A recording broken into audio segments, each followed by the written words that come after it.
A formulação que você apresenta corresponde, em termos conceituais, a uma espécie de dinâmica originária do filosofar, que pode ser descrita como um movimento em três momentos interligados: o estranhamento, o questionamento e a elaboração de uma resposta.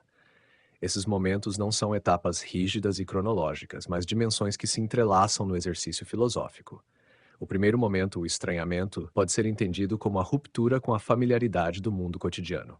Aquilo que no uso comum aparece como óbvio, natural ou dado, passa a ser percebido como problemático. Esse movimento está próximo do que a tradição grega chamava de taumazein, o espanto.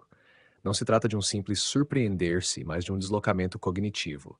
O sujeito deixa de tomar o mundo como evidente e passa a vê-lo como algo que exige explicação.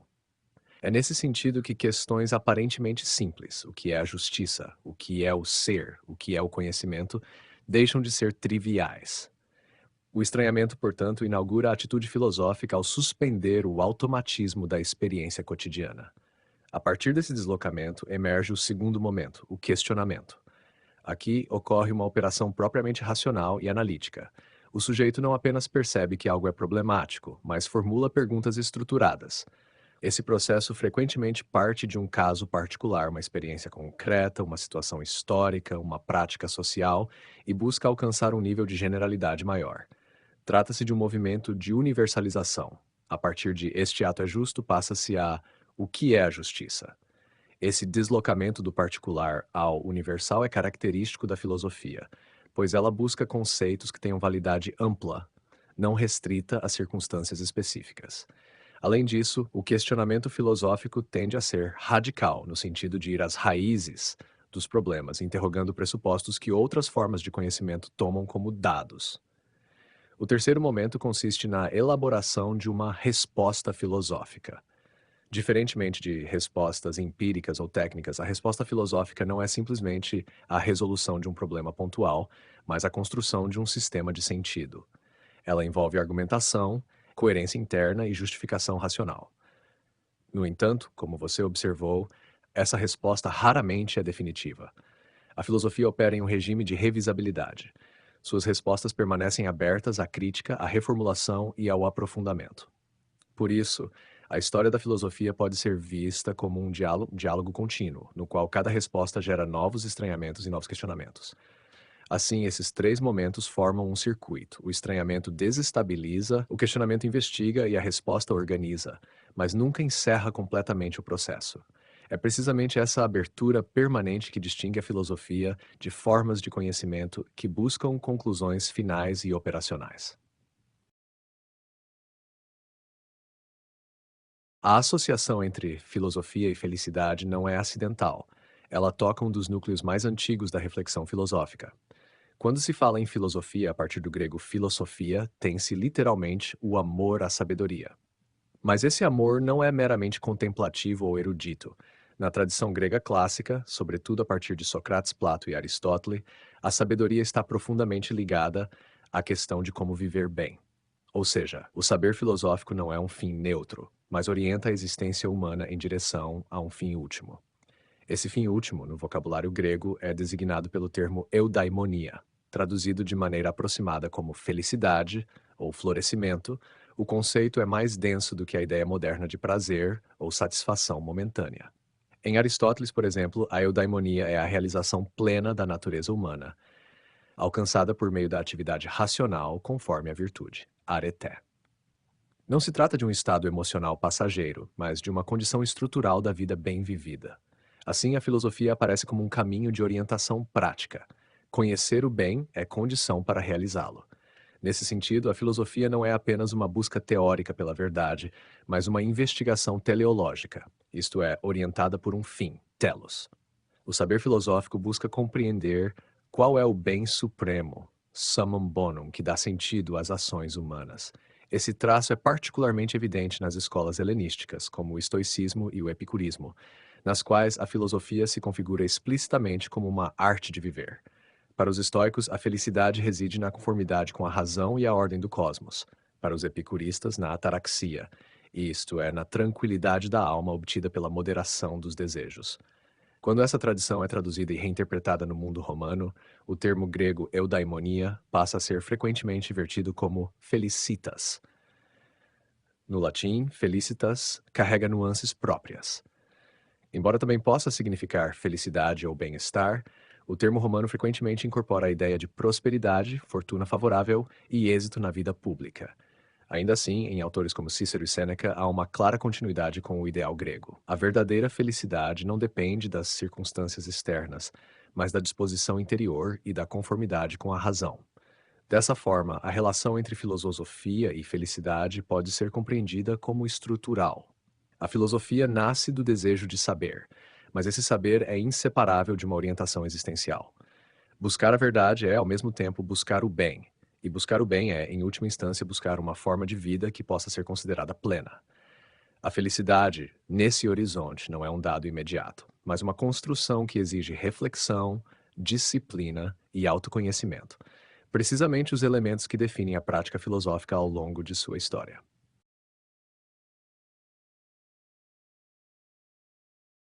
A filosofia pode ser compreendida, em seu sentido mais amplo, como uma atividade de reflexão sistemática sobre os problemas fundamentais da existência: o ser, o conhecimento, a verdade, a justiça, o bem, a linguagem, entre outros.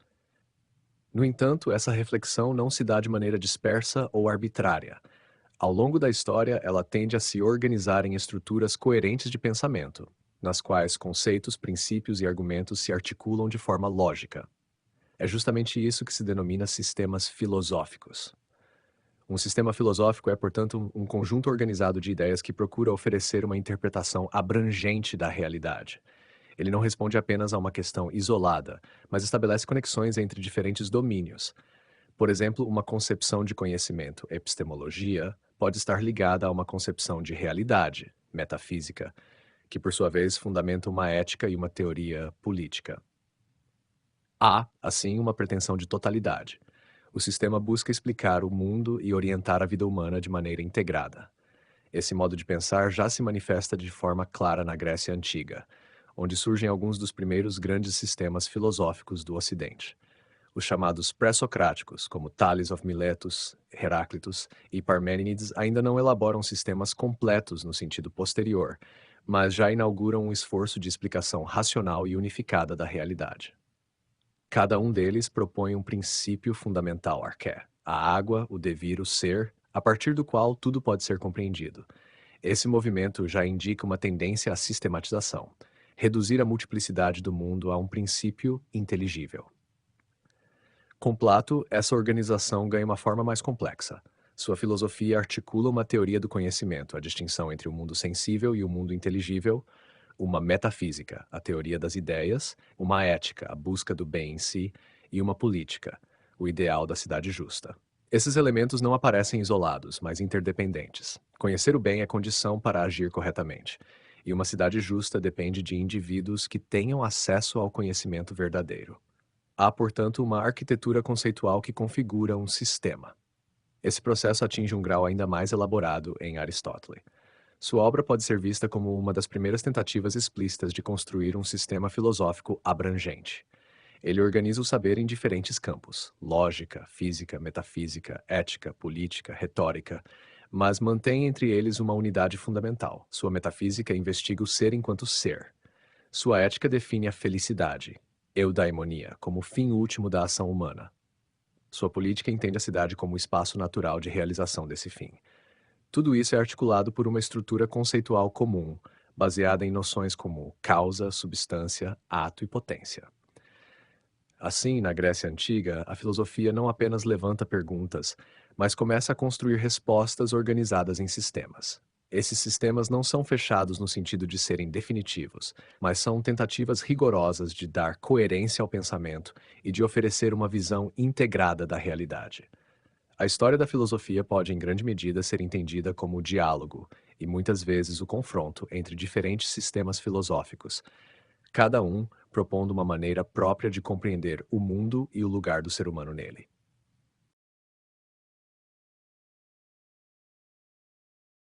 A reflexão grega sobre a felicidade parte de um diagnóstico bastante concreto. Os seres humanos tendem a buscar certos bens aparentes. riqueza, poder, prazeres, reconhecimento, como se neles estivesse o bem supremo. As primeiras escolas filosóficas não negam que esses bens tenham algum valor, mas procuram hierarquizá-los e, sobretudo, distinguir entre aquilo que apenas parece trazer felicidade e aquilo que de fato a constitui de modo estável. Em Sócrates encontramos um ponto de inflexão decisivo. Ele desloca o eixo da felicidade do exterior para o interior. Bens materiais, status ou mesmo prazeres são contingentes e instáveis. Podem ser perdidos e não garantem uma vida boa. Para Sócrates, a felicidade depende da alma e de sua ordenação racional. O conhecimento do bem conduz à ação justa, e a virtude até é suficiente para a verdadeira realização humana. Assim, riqueza ou poder não são rejeitados dados em si, mas tornam-se secundários diante da integridade moral. Com Plato, essa intuição é aprofundada em uma estrutura mais ampla. Ele reconhece que os seres humanos são atraídos por prazeres do corpo, aquilo que você chamou de prazeres da cama e da mesa, bem como por honra e poder. Contudo, esses níveis correspondem a partes distintas da alma. A felicidade verdadeira exige harmonia entre essas partes, sob a liderança da razão. Quando a alma é governada pelo desejo, o indivíduo se torna escravo de apetites. Quando é governada pela razão, ele participa do bem em si. Portanto, prazeres e honras podem ter lugar na vida, mas apenas quando subordinados a uma ordem racional. Já em Aristóteles, a análise ganha um caráter mais empírico e sistemático. Ele parte justamente da observação de que as pessoas identificam a felicidade com diferentes coisas, alguns com o prazer, outros com a honra, status, glória, outros ainda com a riqueza. Aristóteles examina cada uma dessas possibilidades e mostra suas limitações. A riqueza é apenas um meio, nunca um fim. A honra depende da opinião alheia. O prazer, embora necessário, não pode ser o critério último da vida. A felicidade, para ele, é a atividade da alma conforme a virtude ao longo de uma vida completa. Isso inclui bens externos, saúde, amigos, certa prosperidade. Mas esses são condições auxiliares, não o núcleo da felicidade. As escolas helenísticas retomam esses temas com uma ênfase ainda mais prática. Os epicuristas, inspirados por Epicuros, colocam o prazer no centro, mas redefinem radicalmente o que entendem por prazer. Não se trata de indulgência contínua, mas da ausência de dor, aponia e da tranquilidade da alma, ataxia. Nesse contexto, prazeres simples, alimentação moderada, amizade, ausência de medo, são mais valiosos do que excessos. Bens materiais e poder são vistos como fontes de perturbação, pois geram ansiedade e dependência. Os estoicos, por sua vez, como Zeno of Citium, radicalizam a autonomia da felicidade em relação aos fatores externos. Para eles, nem riqueza, nem saúde, nem prazer são verdadeiramente bons em sentido absoluto. O único bem é a virtude, entendida como viver de acordo com a razão e a ordem do cosmos. Amor e amizade podem existir, mas não devem comprometer a liberdade interior do sábio. A felicidade consiste na imperturbabilidade diante das circunstâncias, o que implica uma disciplina rigorosa dos desejos. Se olharmos em conjunto, essas tradições constroem uma espécie de tipologia dos caminhos humanos em direção à felicidade. Os bens materiais e o poder aparecem como formas inferiores ou instrumentais. Os prazeres corporais são reconhecidos, mas frequentemente subordinados ou redefinidos. A saúde e as condições externas são vistas como auxiliares, e o amor e a amizade, especialmente em Aristóteles e Epicuro, papel central como dimensões da vida boa. No entanto, o ponto comum é claro. A felicidade não pode ser reduzida a fatores externos ou passageiros. Ela exige uma forma de ordenação da vida, racional, ética e, em muitos casos, comunitária, que dê unidade e sentido à existência. No pensamento de Plato, a felicidade não pode ser compreendida como um estado meramente sensível ou psicológico. Ela está intrinsecamente ligada à estrutura do conhecimento e à ordem do ser. Em outras palavras, ser feliz depende de conhecer corretamente a realidade e, sobretudo, de orientar a vida segundo aquilo que é verdadeiramente bom. A alegoria da caverna, apresentada na obra A República, fornece o eixo interpretativo dessa relação. Nela, os seres humanos são descritos como prisioneiros que veem apenas sombras projetadas na parede, tomando-as como realidade. Esse mundo das sombras corresponde ao domínio dos sentidos, aquilo que percebemos no cotidiano, marcado pela instabilidade, pela aparência e pela opinião, doxa. Nesse nível, os indivíduos frequentemente identificam a felicidade com bens como prazer, riqueza, poder ou prestígio. No entanto, essas fontes de felicidade são ilusórias no sentido filosófico. Não são falsas em si, mas são insuficientes e enganosas quando tomadas como fins últimos. A libertação do prisioneiro simboliza o processo educativo e filosófico. Ao sair da caverna, ele passa por um percurso gradual de conhecimento, até contemplar a realidade verdadeira, o mundo inteligível. Nesse mundo encontram-se as ideias, eidé, que são formas perfeitas, imutáveis e universais. Entre elas, destaca-se a Form of the Good, que ocupa o lugar mais elevado. Assim como o sol ilumina e torna visíveis as coisas no mundo sensível, a ideia do bem ilumina o intelecto e torna possível o conhecimento verdadeiro. É precisamente nesse ponto que se estabelece a relação entre conhecimento e felicidade. Para Platão, ninguém erra voluntariamente. O erro moral decorre da ignorância. Portanto, viver mal, buscar falsos bens, agir de forma injusta, desordenar a própria vida, é consequência de não conhecer o bem. Inversamente, conhecer o bem implica orientar a alma de acordo com ele. A felicidade, então, não é apenas sentir-se bem, mas viver em conformidade com a verdade última da realidade. Essa concepção também se articula com a estrutura da alma. Platão distingue três partes: a racional, a irascível e a apetitiva. Quando a alma está desordenada, isto é, quando os desejos dominam, o indivíduo permanece, por assim dizer, na caverna, preso às aparências e aos prazeres imediatos. Quando a razão governa, iluminada pelo conhecimento do bem, as outras partes são harmonizadas. Essa harmonia interior é a condição da vida justa e, consequentemente, da vida feliz. Assim, no horizonte platônico, a felicidade é inseparável de um processo de elevação cognitiva e moral. Ela não se encontra no nível das sombras sensíveis, mas na participação da alma no mundo inteligível, orientada pela ideia do bem. Ser feliz é, em última instância, ver corretamente e viver de acordo com aquilo que se vê.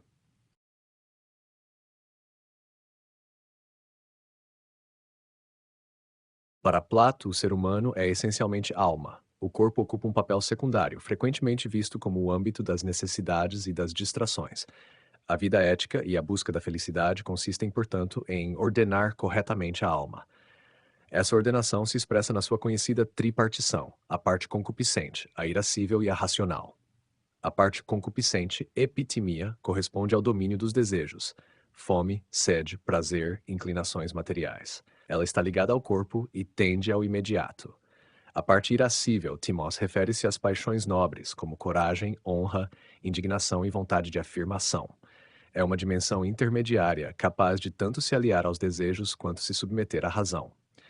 Já a parte racional, logos, é a instância superior, responsável pelo conhecimento, pelo discernimento e pela orientação da vida segundo o bem.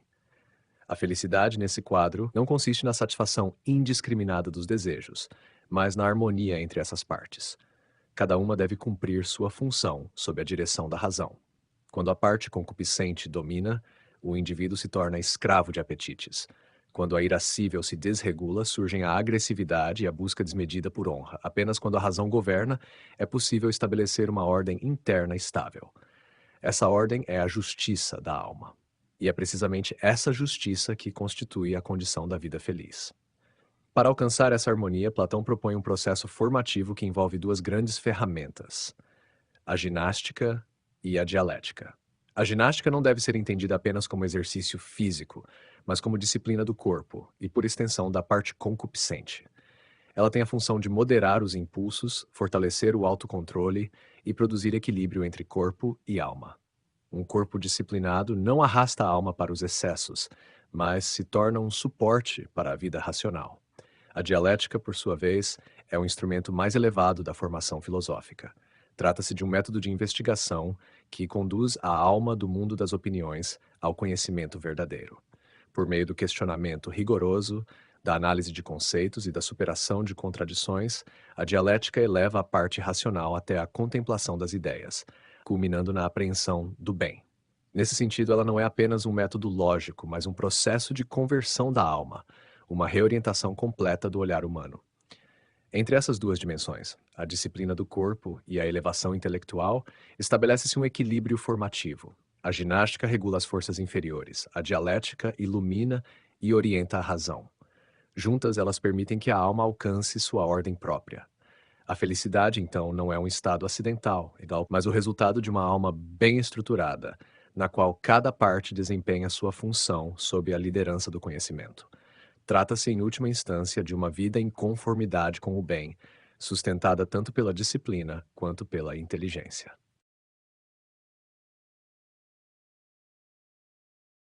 No núcleo da filosofia de Plato está a ideia de que o bem não é apenas um valor moral entre outros, mas o princípio supremo que estrutura simultaneamente o conhecimento, o ser e a vida humana. Por isso, a relação entre conhecimento, bondade e felicidade não é acidental, ela decorre de uma mesma fonte ontológica, a form of the good. Na analogia do Sol apresentada em A República, Platão afirma que o bem desempenha no mundo inteligível uma função análoga à do Sol no mundo sensível. O Sol não apenas ilumina os objetos, tornando-os visíveis, mas também é condição de sua própria existência e crescimento. De modo semelhante, a ideia do bem torna as coisas inteligíveis, ou seja, cognoscíveis, e, ao mesmo tempo, confere a elas ser e realidade. Assim, o conhecimento verdadeiro não é possível sem o bem, e o próprio ser das coisas depende, em última instância, dessa ideia suprema. É nesse ponto que se pode falar em uma evolução cognoscitiva. O ser humano, inicialmente, encontra-se no nível da opinião, doxa, preso às aparências sensíveis e às crenças não examinadas, como ilustrado na alegoria da caverna. À medida que a alma se educa, ela ascende por graus de conhecimento, da imaginação à crença, desta ao pensamento discursivo e, finalmente, à intelecção, noesis, que apreende diretamente as ideias. O ápice desse processo é a contemplação do bem, que dá unidade e sentido a todo o restante. Conhecer plenamente é, portanto, conhecer a luz do bem. Mas essa ascensão não é apenas epistemológica, ela é também ontológica. À medida que a alma conhece realidades mais elevadas, ela própria se transforma. Não se trata apenas de adquirir informações, mas de participar de um nível superior de ser. A alma que permanece no domínio sensível vive de modo instável, fragmentado, orientada por desejos e opiniões. Já a alma que alcança o mundo inteligível e, sobretudo, a ideia do bem, adquire uma forma de estabilidade e plenitude que reflete a própria ordem do ser. Conhecer o bem é, de certo modo, tornar-se conforme a ele. Dessa transformação decorre a dimensão ética. Para Platão, não há separação entre conhecer o bem e agir bem. A ignorância conduz ao erro moral, o conhecimento verdadeiro conduz à virtude. A bondade, portanto, não é uma imposição externa, mas a expressão natural de uma alma que viu o que é verdadeiramente bom. Nesse sentido, a ética é uma consequência da ontologia e da epistemologia. Agir bem é agir em conformidade com a estrutura real do ser, tal como revelada pelo conhecimento. A felicidade emerge, então, como resultado dessa convergência. Ela não é um prazer episódico, nem um estado subjetivo, mas a condição de uma alma que alcançou ordem, verdade e orientação correta. Uma alma que conhece o bem vive de maneira justa, harmoniosa e estável, e é precisamente isso que caracteriza a vida feliz. Assim, a felicidade platônica é inseparável de uma elevação integral, conhecer melhor, ser mais plenamente e viver de acordo com esse conhecimento. Em síntese, a ideia do bem articula três dimensões inseparáveis. No plano cognoscitivo, ela é a condição do conhecimento verdadeiro, no plano ontológico, é o fundamento do ser, no plano ético, é o princípio da ação correta. A felicidade, por sua vez, é a expressão existencial dessa tríplice relação, o estado de uma alma que ascendeu ao conhecimento do bem e se conforma a ele.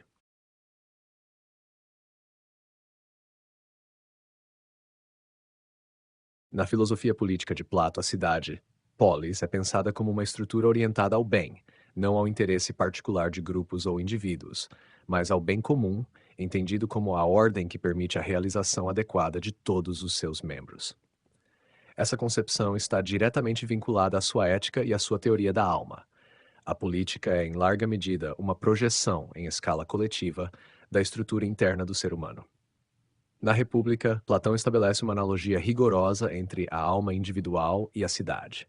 Assim como a alma possui três partes, racional, irascível e concupiscente, a cidade ideal se organiza em três funções ou classes: os governantes sábios, os guardiões, defensores e os produtores.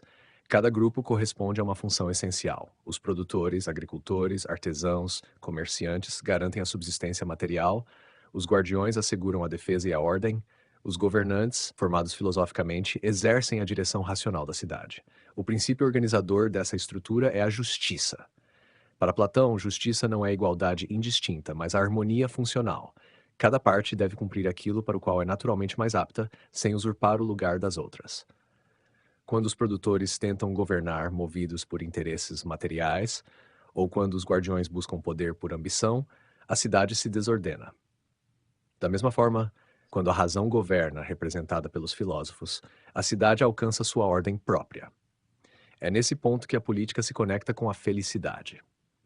Platão rejeita a ideia de que a felicidade consista na maximização de prazeres individuais ou na soma de interesses privados. Uma cidade não é feliz quando alguns prosperam às custas de outros, nem quando reina a competição desordenada por riqueza ou poder. A felicidade política, por assim dizer, é uma propriedade da totalidade. Ela emerge quando a cidade, como um organismo, está bem estruturada. Mas essa felicidade coletiva não anula o indivíduo, ao contrário, ela o realiza. Como o indivíduo é parte de um todo, sua realização depende da ordem desse todo. Um produtor que desempenha bem sua função em uma cidade justa participa dessa ordem e por isso encontra uma forma de realização própria. O mesmo vale para o guardião e para o governante. A felicidade individual, nesse modelo, não é autossuficiente. Ela é mediada pela justiça da cidade. Além disso, o papel dos governantes é decisivo. Apenas aqueles que conhecem o bem, isto é, os filósofos, são capazes de orientar a cidade corretamente. Se o poder é exercido por quem busca riqueza, honra ou prazer, a cidade será desviada de seu fim. Por isso, Platão defende que o governo deve estar nas mãos daqueles que, tendo passado pelo processo formativo da dialética, alcançaram o conhecimento do bem e, portanto, não governam por interesse próprio, mas por necessidade racional. Assim, a política platônica é inseparável de sua ética e de sua metafísica. O bem comum não é uma convenção, mas a expressão, no plano coletivo, da ordem do ser. A cidade justa é aquela em que cada parte cumpre sua função sob a direção do conhecimento do bem. E a felicidade, nesse contexto, não é apenas um sentimento individual, mas o resultado de uma harmonia estrutural que integra o indivíduo ao todo. Uma vida em que tanto a alma quanto a cidade estão ordenadas segundo a razão. A formulação que você apresentou está, em linhas gerais, correta, mas exige alguns ajustes conceituais para ficar plenamente alinhada ao pensamento de Aristóteles. O ponto de partida aristotélico é a ideia de função, ergon.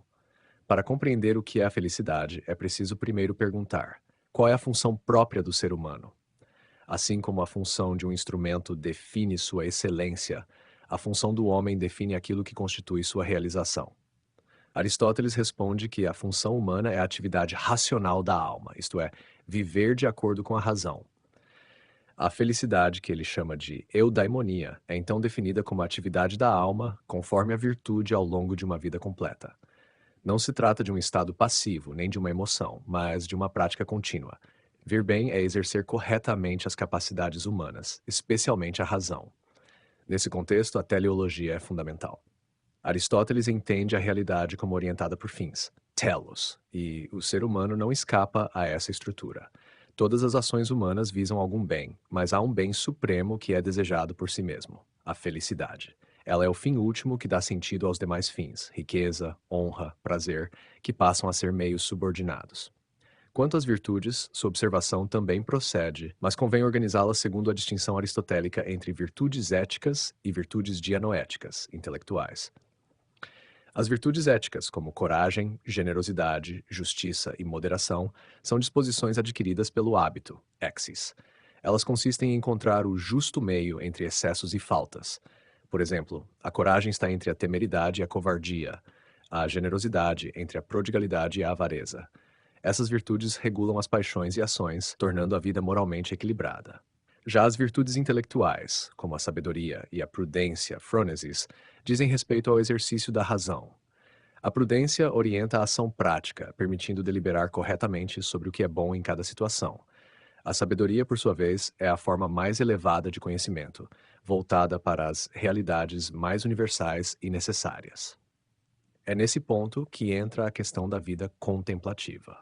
Aristóteles afirma, especialmente no final da Ética Nicômaco, que a forma mais elevada de felicidade é a atividade contemplativa. Isso porque ela realiza a parte mais elevada do ser humano, o intelecto, e se aproxima do que há de mais divino. A contemplação é autossuficiente, contínua e buscada por si mesma, não como meio para outra coisa. No entanto, é importante notar que Aristóteles não reduz a felicidade apenas à contemplação. Ele reconhece que a vida humana concreta envolve também a dimensão ética, social e política. O ser humano é um animal político e a prática das virtudes no convívio com outros é indispensável. Além disso, certos bens externos, como saúde, amizade e alguma prosperidade, são necessários como condições para o exercício pleno da virtude. Assim, a concepção aristotélica de felicidade pode ser compreendida como uma síntese. De um lado, ela exige a formação do caráter por meio das virtudes éticas. De outro, encontra sua expressão mais elevada na atividade intelectual contemplativa. Em ambos os casos, trata-se de realizar plenamente a natureza racional do ser humano, orientando a vida segundo um fim que não é arbitrário, mas inscrito na própria estrutura do ser. Sua síntese capta pontos centrais de Epicuros, mas vale refinar alguns termos para evitar equívocos, sobretudo quanto a sensualismo e ao papel do prazer.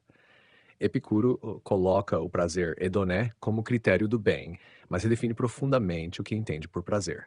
Não se trata de uma busca por intensificação sensorial contínua. O prazer supremo é negativo e estável. A ausência de dor no corpo, aponia, e a ausência de perturbação na alma, ataraxia. Portanto, a felicidade não é uma sucessão de estímulos, mas um estado de equilíbrio. Nesse sentido, falar em fuga da dor é correto, desde que se entenda que essa fuga implica também eliminar ansiedades, medos e desejos desordenados, e não simplesmente evitar desconfortos imediatos. Por isso, a caracterização de Epicuro como sensualista pode induzir ao erro se for tomada no sentido de indulgência. Ele é, na verdade, um pensador da sobriedade. Prazeres simples, alimentação frugal, amizade e tranquilidade são superiores aos prazeres intensos e instáveis que frequentemente geram mais dor do que satisfação. O cálculo racional dos prazeres, avaliar consequências, durações e custos, é essencial. Aqui, a razão não se opõe ao prazer, ela o orienta. Um eixo decisivo da ética epicurista é a libertação do medo, especialmente do medo dos deuses e da morte. Epicuro sustenta que os deuses existem, mas não intervêm no mundo humano, portanto, não há motivo para temê-los. Quanto à morte, seu argumento é célebre. Quando estamos, a morte não está. Quando a morte está, nós não estamos. Logo, não deve ser temida. A eliminação desses temores é condição para a ataraxia. Nesse ponto, sua filosofia tem um claro propósito terapêutico: curar a alma das perturbações causadas por crenças infundadas, aquilo que você chamou de superstições. Sua menção ao atomismo está correta. Epicuro retoma e adapta o atomismo de Demócritos. A realidade é composta por átomos e vazio, e os fenômenos naturais não exigem explicações míticas. Contudo, ele introduz um elemento importante, o desvio, clinamen, para evitar um determinismo estrito. Isso permite preservar uma margem de liberdade humana. Portanto, embora haja uma base materialista e mecanicista, ela não é rigidamente determinista. A classificação dos desejos é, de fato, um dos núcleos práticos de sua ética. Epicuro distingue três tipos: os desejos naturais e necessários, como alimentação básica, abrigo e segurança. São fáceis de satisfazer e indispensáveis à vida e à tranquilidade. Devem ser atendidos com moderação. Os desejos naturais, mas não necessários, como alimentos sofisticados ou confortos adicionais, não são maus, mas sua busca pode gerar dependência e frustração. Devem ser administrados com cautela. Os desejos não naturais e não necessários, como riqueza ilimitada, poder ou glória, são socialmente construídos, ilimitados e, em geral, fontes de ansiedade. Devem ser evitados, pois perturbam a alma. A felicidade, nesse quadro, consiste em uma forma de vida simples, autossuficiente, autarqueia, guiada pela razão e sustentada por vínculos como a amizade, que Epicuro valoriza enormemente como uma das maiores fontes de segurança e prazer estável. Em síntese, a proposta epicurista não é a exaltação do prazer intenso, mas a engenharia racional da vida para reduzir a dor, eliminar medos e estabilizar a existência. A felicidade é uma conquista sóbria: viver com pouco, desejar com medida e pensar com clareza.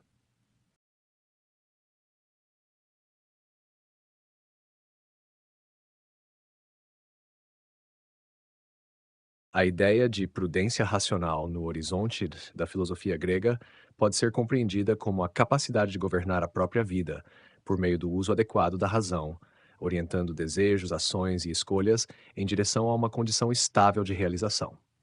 Dois conceitos são particularmente úteis para estruturar essa noção: autarqueia, autossuficiência, e ataraxia, imperturbabilidade. Em diálogo com Epicuros e também com Aristóteles, e em certo sentido com Plato, esses termos ajudam a delinear uma ética da medida e do domínio racional. Começando por Epicuro, a prudência, phronesis, é a virtude central. Ele afirma explicitamente que ela é mais preciosa que a própria filosofia, porque é ela que permite discernir quais prazeres devem ser buscados e quais devem ser evitados. A prudência não é mera cautela, mas uma forma de cálculo racional da vida. Ela avalia consequências, antecipa dores futuras e seleciona desejos compatíveis com a tranquilidade. Nesse contexto, a autarqueia designa a autossuficiência. Não significa isolamento absoluto, mas independência em relação a fatores externos instáveis. Um indivíduo autossuficiente é aquele que necessita de pouco para viver bem, reduzindo sua vulnerabilidade às contingências, perda de riqueza, mudanças sociais, instabilidade política. Em Epicuro, isso se traduz na valorização de uma vida simples. Quanto menos se depende de bens difíceis de obter, mais segura é a existência. A prudência racional, portanto, conduz à simplificação dos desejos, tornando o indivíduo menos exposto à frustração. A ataraxia, por sua vez, é o estado de tranquilidade da alma, livre de perturbações, medos e ansiedades. Ela é o efeito direto de uma vida governada prudentemente. Ao eliminar desejos desnecessários e dissipar crenças infundadas, como o medo dos deuses ou da morte, a razão estabiliza a vida psíquica. A prudência, nesse sentido, tem uma função terapêutica. Ela reorganiza a relação do sujeito com o mundo, substituindo impulsividade por lucidez. Se ampliarmos o horizonte para Aristóteles, a prudência, phronesis, ganha uma formulação mais sistemática. Para Aristóteles, ela é a virtude intelectual que orienta a ação correta em situações concretas. Diferentemente da sabedoria teórica, Sofia, que contempla o universal, a prudência lida com o contingente, deliberando sobre o que é bom para a vida humana. Aqui, a autossuficiência, a autarqueia, aparece como um atributo da felicidade. Uma vida feliz é, tanto quanto possível, completa em si mesma, não dependendo excessivamente de fatores externos. Ainda que Aristóteles reconheça a necessidade de certos bens exteriores, ele também enfatiza que a vida virtuosa confere uma forma de estabilidade interior. Em Platão, embora os termos não apareçam com o mesmo destaque, a estrutura é análoga. A razão deve governar a alma, disciplinando os desejos e harmonizando suas partes. Essa ordem interna produz uma forma de tranquilidade que se aproxima da ataraxia, ainda que Platão a pense mais como justiça da alma do que como ausência de perturbação. Dessa forma, a prudência racional pode ser entendida como o princípio que articula autarqueia e ataraxia. Pela autossuficiência, o indivíduo reduz sua dependência do mundo externo. Pela imperturbabilidade, ele estabiliza sua vida interior. Ambas são efeitos de uma razão que não apenas conhece, mas governa. O resultado é uma forma de vida na qual a felicidade não depende do acaso, mas de uma construção deliberada. Viver com medida, escolher com discernimento e manter a alma em equilíbrio diante das circunstâncias. Sua formulação está bem orientada e capta o núcleo do estoicismo. Vale apenas organizar conceitualmente e ajustar alguns termos para maior precisão. O ponto de partida da física estoica, associada a Zeno of Citium e desenvolvida por autores como Chrysippus, é a ideia de cosmos, o universo como um todo ordenado, racional e orgânico. Esse cosmos não é caótico, ele possui estrutura, finalidade e coerência interna. Essa ordem é expressa pelo logos, o princípio racional que permeia toda a realidade. Diferentemente de uma razão abstrata, o logos é imanente, ele está presente nas coisas, organizando-as e governando seus processos. Daí decorre a noção de providência. Para os estoicos, Deus não é uma entidade transcendente separada do mundo, mas coincide com o próprio princípio racional do cosmos. Trata-se de uma divindade imanente, frequentemente identificada com o fogo racional ou com a razão universal. A providência, portanto, não é uma intervenção ocasional, mas a própria ordem necessária do universo. Essa ordem é regida pelo destino, Eimarmene. Quando você afirma que tudo é necessário, está essencialmente correto. Para os estoicos, tudo o que acontece decorre de uma cadeia causal rigorosa. Nada é arbitrário ou contingente no sentido forte. Contudo, isso não elimina a ação humana. Ela é compreendida como parte dessa mesma ordem causal. A liberdade, nesse contexto, não é independência do destino, mas concordância com ele. É aqui que entra a dimensão ética. Se o cosmos é racional e necessário, o bem do todo é superior ao bem individual. O ser humano, como parte desse todo, deve alinhar sua vida à razão universal. A felicidade não consiste em alterar o curso do mundo, o que é impossível, mas em ajustar a própria vontade ao que é. Essa ideia é formulada de maneira particularmente clara por Epictetus, com a distinção entre aquilo que depende de nós e aquilo que não depende. Dependem de nós. Julgamentos, desejos, aversões, escolhas, em suma, a disposição da vontade. Não dependem de nós. O corpo, a reputação, a riqueza, os acontecimentos externos. O erro humano consiste em tentar controlar o que não está sob nosso domínio e negligenciar aquilo que está. A seleção pela vontade, como você colocou, é precisamente o exercício dessa distinção. A prudência estoica consiste em direcionar a vontade apenas ao que é interno e controlável, aceitando com serenidade tudo o que é externo. Esse movimento gera apatia, não no sentido de indiferença absoluta, mas de liberdade em relação às paixões desordenadas que nascem de juízos equivocados. A felicidade, nesse quadro, é uma consequência direta dessa reorganização. Ela não depende de condições externas favoráveis, mas da conformidade da vontade com o Logos. Viver bem é viver de acordo com a natureza, isto é, de acordo com a razão que estrutura o cosmos. Quando o indivíduo compreende a necessidade do mundo e consente com ela, ele alcança uma forma de imperturbabilidade e liberdade interior. Em síntese, o estoicismo constrói sua ética a partir de uma física e de uma teologia, um cosmos racional, governado por uma providência imanente e por um destino necessário. A partir disso, define-se uma prática: distinguir o que depende de nós e alinhar a vontade à ordem do todo. A felicidade é então o estado de quem não luta contra o mundo, mas o compreende e o aceita racionalmente.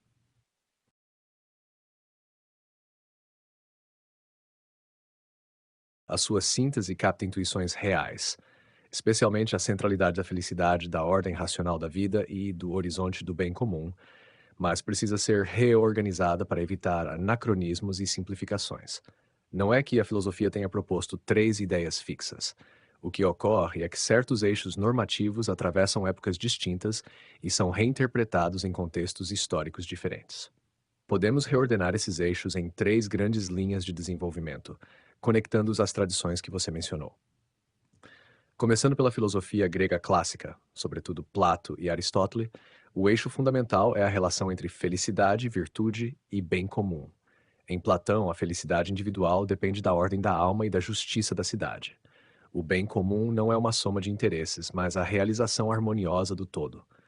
Em Aristóteles, a felicidade, eudaimonia, é a realização da natureza racional do ser humano, mas isso só ocorre plenamente na vida em comunidade. Polis.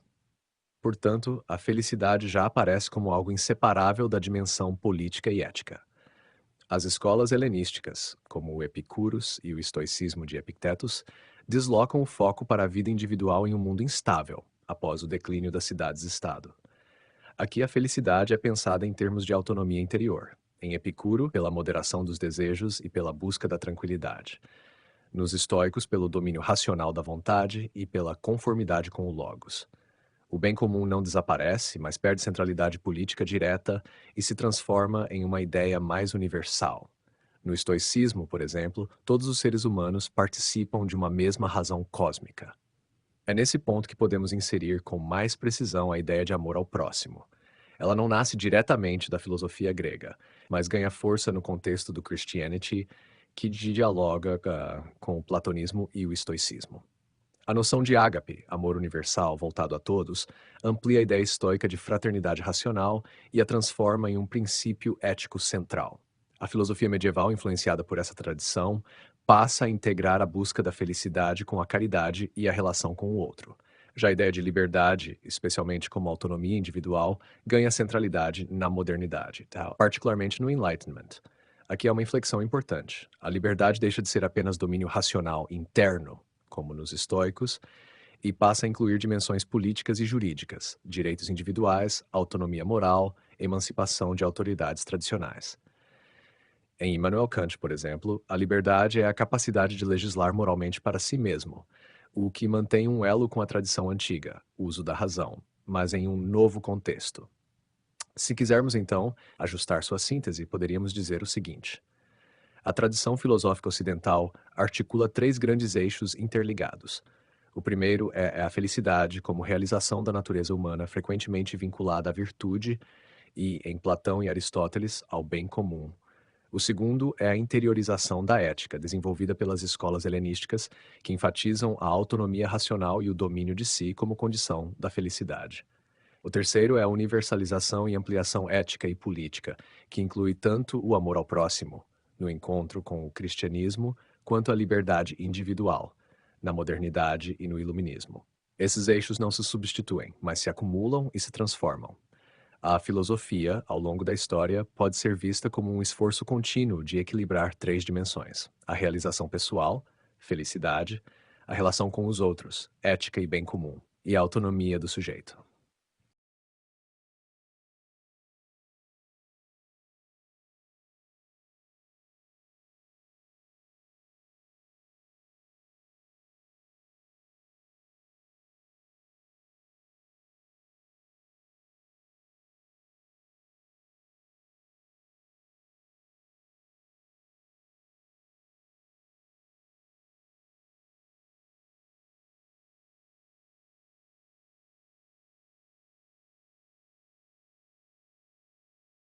A sua formulação capta uma inflexão real do pensamento moderno e contemporâneo, a tentativa de explicar a felicidade em termos empírico-biológicos.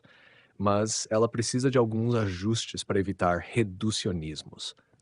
A partir do desenvolvimento das ciências naturais, sobretudo no século XIX e com maior intensidade no século XX, a investigação sobre a felicidade passa a incorporar a neurofisiologia, a psicologia experimental e, mais recentemente, a neurociência. Nesse campo, a felicidade deixa de ser apenas uma questão ética ou metafísica, como em Plato ou Aristóteles, e passa a ser estudada também como um estado do organismo.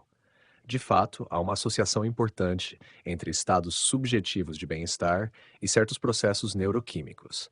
Substâncias como dopamina, serotonina, ocitocina e endorfinas estão envolvidas em circuitos cerebrais ligados ao prazer, à motivação, à regulação do humor e ao vínculo social.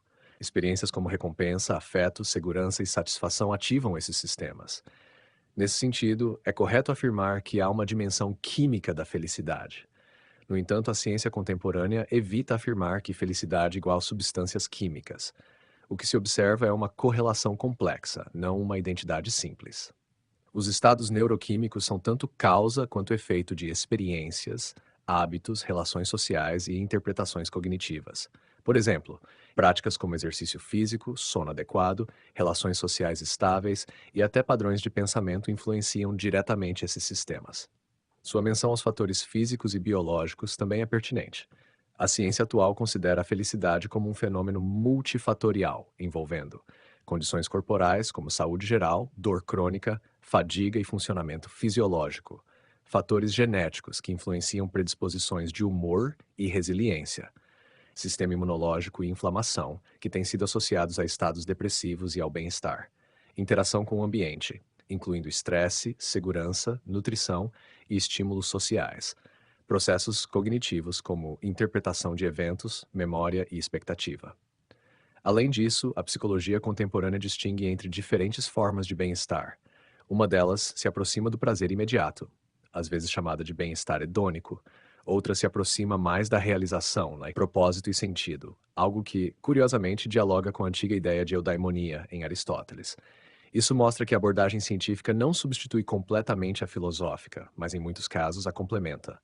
Portanto, a correção principal é esta: a ciência não reduz a felicidade a um fenômeno puramente químico, mas a entende como um processo emergente, no qual o biológico, o psicológico e o social estão profundamente integrados.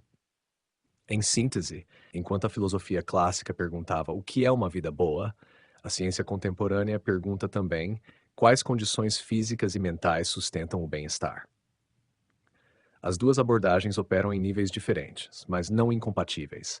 Uma investiga o sentido e a finalidade da vida, a outra os mecanismos que tornam possível experimentar esse estado na prática.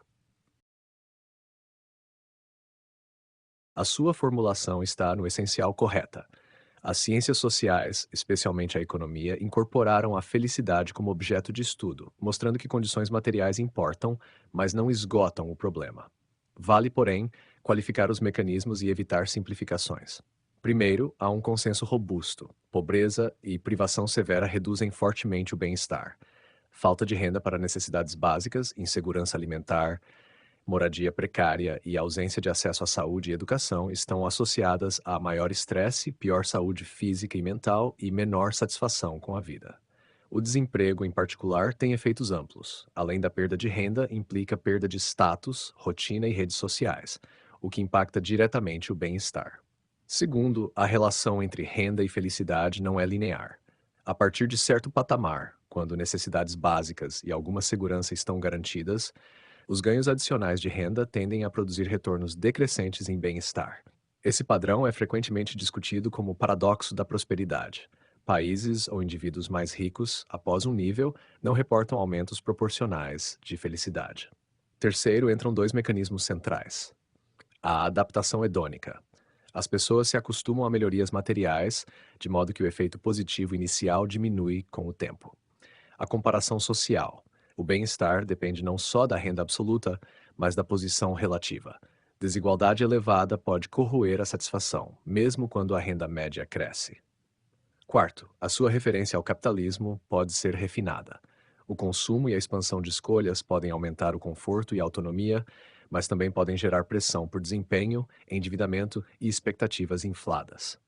O problema não é simplesmente suprimir desejos, e sim que certos padrões de consumo criam preferências ilimitadas e comparações constantes, o que pode alimentar insatisfação. Quinto, a pesquisa contemporânea distingue dimensões de bem-estar que vão além da renda. Segurança, emprego estável, proteção social, saúde, física e mental, relações sociais, família, amizade, confiança, tempo, equilíbrio entre trabalho e vida pessoal, sentido e propósito, engajamento, contribuição, qualidade institucional, confiança, baixa corrupção, serviços públicos. Políticas públicas que atuam nessas frentes, e não apenas no crescimento do PIB, tendem a melhorar o bem-estar de forma mais consistente. Portanto, a correção central é: condições materiais são necessárias, mas não suficientes para a felicidade. A miséria a inviabiliza. A riqueza, além de certo ponto, não a garante. O bem-estar emerge de uma combinação de fatores econômicos, sociais e psicológicos, mediada por adaptação e comparação. Em termos práticos, isso implica que combater a pobreza, reduzir o desemprego e oferecer segurança básica são decisivos. Mas, para além disso, entram em jogo qualidade das relações, saúde, tempo e sentido de vida. A sua formulação capta bem os principais vetores sociais do bem-estar, mas pode ser refinada para ganhar precisão analítica. Em termos contemporâneos, a felicidade é tratada pelas ciências sociais como um fenômeno relacional e contextual, não apenas individual. Ela emerge de padrões de interação, instituições e normas culturais. A vida familiar e conjugal é, de fato, um dos pilares mais consistentes do bem-estar. Relações estáveis, apoio emocional, cooperação cotidiana e segurança afetiva tendem a elevar a satisfação com a vida. Contudo, isso não é automático. Relações conflituosas, abusivas ou marcadas por desigualdade produzem o efeito oposto. O fator decisivo não é ter uma relação, mas a qualidade dessa relação. As redes de amizade e a inserção em comunidade ampliam esse quadro. Elas fornecem pertencimento, identidade social e suporte prático em momentos de crise. Estudos mostram que a densidade de vínculos sociais e o nível de confiança interpessoal, capital social, estão fortemente associados a maiores níveis de bem-estar. Aqui entram também formas mais amplas de participação, associações, grupos locais, atividades coletivas, que reforçam o senso de integração. Você menciona corretamente o problema da comparação social. Esse é um mecanismo central. Indivíduos avaliam sua própria situação em relação aos outros. Isso significa que o bem-estar não depende apenas de condições objetivas, mas da posição relativa. Em contextos de alta desigualdade ou competição simbólica intensa, a comparação tende a gerar frustração, inveja e ansiedade, mesmo quando há melhora material absoluta. A afirmação social pode ser melhor compreendida como reconhecimento. Ser valorizado, respeitado e ter sua identidade legitimada pelo grupo é um componente importante da felicidade. Isso inclui status, mas vai além dele. Envolve dignidade, inclusão e ausência de estigmatização. A falta de reconhecimento, discriminação, marginalização têm efeitos negativos profundos sobre o bem-estar. Quanto ao individualismo, sua observação também procede, mas requer nuance. Sociedades mais individualistas tendem a valorizar autonomia, liberdade de escolha e autorrealização, elementos que podem favorecer o bem-estar. No entanto, quando o individualismo se torna extremo, ele pode enfraquecer laços sociais, gerar isolamento e transferir excessivamente para o indivíduo a responsabilidade por seu sucesso ou fracasso. Isso pode aumentar a ansiedade e a sensação de inadequação. Assim, uma formulação mais precisa seria: a felicidade, sob a ótica social, resulta de um equilíbrio entre integração social, relações, pertencimento, reconhecimento e autonomia individual, liberdade e identidade própria. Problemas surgem tanto pela falta de vínculos quanto por sua fragilidade ou distorção, como em relações desiguais ou comparações destrutivas. Em síntese, a dimensão social da felicidade mostra que viver bem não é apenas uma questão de estados internos ou recursos materiais, mas de como o indivíduo está inserido em redes de relações significativas e em estruturas sociais que permitem reconhecimento, cooperação e sentido compartilhado. A sua síntese aponta corretamente três linhas contemporâneas e modernas de reflexão sobre a felicidade, mas convém ajustar a ênfase de cada autor para evitar simplificações. Começando por Jeremy Bentham, sua proposta é a mais sistemática no campo do utilitarismo. Bentham define a felicidade em termos de prazer e dor, propondo que a ação moral correta é aquela que maximiza o prazer e minimiza a dor para o maior número de pessoas. Ele chega a sugerir um cálculo dos prazeres, cálculos, considerando intensidade, duração, extensão, etc. Aqui a felicidade não é apenas individual, mas coletiva. O critério moral é o maior bem para o maior número. A sua formulação, portanto, está correta ao identificar o caráter utilitarista, mas é importante destacar que se trata de uma teoria normativa da ética, não apenas uma descrição psicológica. No caso de Richard Layard, a ideia de compartilhamento precisa ser mais bem especificada. Layard, economista da felicidade, baseia-se em dados empíricos para mostrar que fatores como relações sociais, saúde mental, emprego e confiança social são determinantes do bem-estar. Ele critica uma sociedade excessivamente orientada por renda e competição e defende políticas públicas que promovam bem-estar coletivo, como acesso a tratamento psicológico e redução de desigualdades. O compartilhamento, nesse contexto, não é apenas dividir bens, mas construir uma sociedade mais cooperativa e menos competitiva, na qual o bem-estar não dependa exclusivamente de comparação social. Já André Comte-Sponville propõe uma reflexão mais ética e existencial. Ele não afirma simplesmente que a felicidade consiste na felicidade do outro, mas sustenta que não há felicidade autêntica sem abertura ao outro. Em sua filosofia, influenciada por tradições como o estoicismo e o pensamento de Spinoza, a felicidade está ligada à lucidez, à aceitação do real e à capacidade de amar. O amor, entendido não como paixão possessiva, mas como generosidade e doação, amplia o sujeito para além de si mesmo. Nesse sentido, a felicidade não é egoísta. Ela envolve uma dimensão de relação e de participação na alegria do outro. Se integrarmos essas três perspectivas, podemos observar três níveis distintos de abordagem da felicidade. Em Bentham, um nível normativo e quantitativo, onde a felicidade é medida em termos de prazer e dor e orienta decisões éticas e políticas. Em Layard, um nível empírico e social que investiga condições concretas de bem-estar e propõe ajustes institucionais para promovê-lo. Em Comte-Sponville, um nível existencial e ético, que enfatiza a transformação interior e a relação com o outro como condição da felicidade. A correção principal, portanto, é evitar reduzir essas propostas a fórmulas simples. Nenhum deles defende isoladamente que felicidade seja apenas prazer, apenas compartilhamento ou apenas altruísmo. Todos, à sua maneira, reconhecem que a felicidade envolve uma articulação entre indivíduo e coletividade, entre condições externas e disposições internas. Em síntese, essas abordagens mostram que a reflexão sobre a felicidade no pensamento contemporâneo se expandiu. Ela não é apenas uma questão filosófica abstrata, mas também um problema ético, social e político, que envolve como organizamos nossas instituições, nossas relações e nossa própria vida interior.